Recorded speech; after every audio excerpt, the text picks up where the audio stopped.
to discuss here, Greg? Yeah, I mean, I've been wanting to talk about The Boys for months, for weeks. The Boys season 4 is out on Amazon Prime. It's show's going to go to 5 seasons before they wrap up these characters, which is fun. But I mean, I'm loving it. Like there's a lot of social commentary in the Oh show. yeah. I think it's really well written. I think that it's funny because like I've had to explain to people like certain nuances about like I don't know if you see if you have you are you up to date on the show, Donovan, or you fallen behind? I've not seen today's episode. Okay. There's a new episode out today, but I saw the episodes before today. So like This yeah, my season. wife watched not this episode but the episode last week with Tech Night and all the fetish stuff, and she was screaming Jesus the whole Christ. time, which was hilarious. So was I. So was I. Right. I was also screaming, Nicole. But people were like, I why was is he also so screaming. different? It's like that's the point. It's like these people, like you think you know who someone is based on their persona or how they act, and then they're someone completely different, right? That's the whole point. That's the big theme of the Boys and how these superheroes are pervaded by the corporation and how what they really are. That's been the whole theme. And people were confused by why Tech Night took such a turn. I'm like, well, because most superheroes are a piece of shit. That's the whole point. Is if you had that power and like power and fame corrupts. It's a combination of physical power and like cultural power. Like it can corrupt if it gets out of control. There were some glaring things I didn't like about it though. Like in the episode where they had to fight the sheep, they inject a virus into a dead body. I'm not a doctor, but I remember studying in biology that you cannot get a virus from a dead body because the body is dead. The virus dies with it. You know, you have to have. This is a super powered. Right, yeah, you have to have the blood flowing for the virus to live. It just if it goes in the body, it just sits there and dies. So like I don't know, that was kind of weird. Right, that was the only thing I said. I love that they made the senators the VP elect invulnerable because it's quite literally a definition of plot armor. Like all of a sudden she's invulnerable, but I love it because it's a play on like shows and dramas where they can't just kill somebody, right? Because of some weird reason. In this case, they're just like, oh, she's invulnerable. We can't kill her. There's nothing that can hurt her. Well, I was looking at that from the other way around, where I think it's interesting that she can't kill a lot of her enemies. Like her as a politician and just as like a superpowered person, she has a lot of enemies. She has people who she knows are actively trying to like kill her at best and like get her arrested at worst. And you know, she has the ability to literally make people's heads explode and like because it's a more nuanced situation, she can't just like blow Huey's head. She can't just be like, "All right, you're dead now," and just kill all of the boys and then just keep walking. Obviously, there's more to it than that. Some of them need to be kept alive. There's ramifications if they die. I thought that aspect of it is so interesting because obviously, when that character Victoria Newman, who we're talking about here, first showed up, Newman, heads were popping. It was a murder mystery. We know who was doing it. She shows up on Gen V for an episode, pops somebody's head in that show. So she's quite busy, but yeah, seeing her kind of have her hands tied where she's like, she wants to get in there and get her hands dirty, but she can't go buck wild like she wants to. I think is very fascinating. I like it. Dude, they need to hurry up and shoot the next season of this show because that kid playing Homelander's son has to be like my age, man. That kid is still because when he first shows up in the show, like 4 seasons ago, whatever it is, he's a little kid. He's like 11, 12, that actor. Now he's like That dude's 18. got to be, yeah, he's got to be like 18. But of course, the character's only aged like a year. So in the show, he's still like, oh, wow, yeah. Every time he's on screen, I'm like, you are applying to colleges, sir. Please. It's like a bit of the Stranger Things effect where like, because of the nature of television production, this kid is aging faster than his character. And by season 5, he's going to have a beard and a mustache. But yeah, I thought it was pretty good too. That last episode with the Tech Night stuff, I watched with my brother. I watched the episode with my younger brother who was 18, or he just turned 19. Literally, you have to explain things to him now. That's really awkward. We were both disturbed watching that episode, man. we were both deeply disturbed watching that.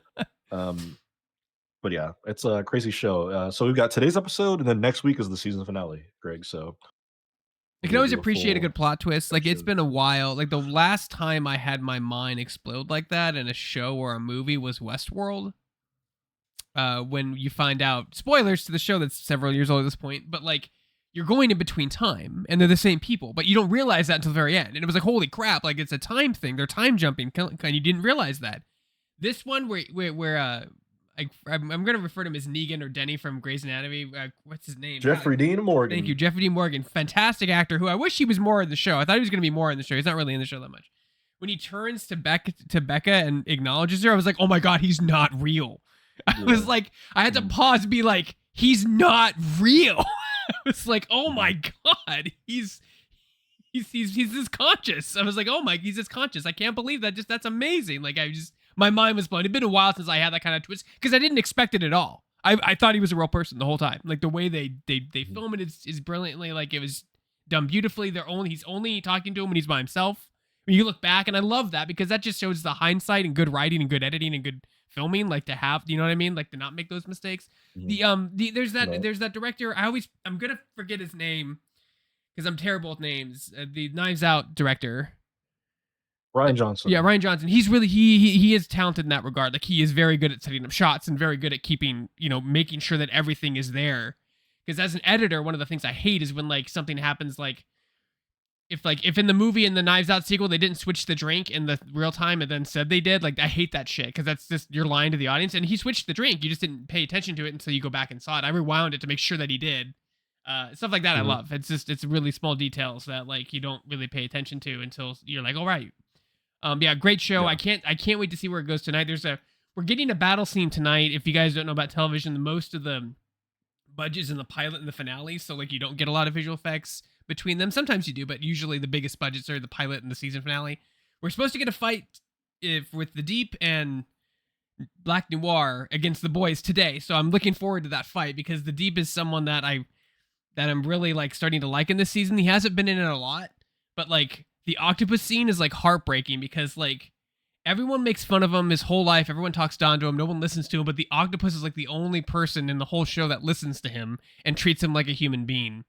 And I Tilda think Swinton voiced that octopus. That was yeah, funny. and I just thought Yeah. that's I mean like I don't know why I did think that's really powerful and sad. It plays a lot to these characters, right? Like everyone's like, "Oh, he fucks it." That's Mhm. the first time you've ever heard his telepathy work ever, right? Like you've never hear it. Like he talks to himself, but nobody hears. It's the first time they actually gave a voice, and we get to hear telepathy. It's like no wonder he's around Fish all the time because Fish is the one who treat him like a human being, and that's so Mhm. sad. Like think about growing up and like no one listening to your like they're all products, right? They're telling you how to dress, where to go, what to do, what not to do, making fun of your powers, and the only people who ask about your day or ask if they can do anything for you are fish and mammals.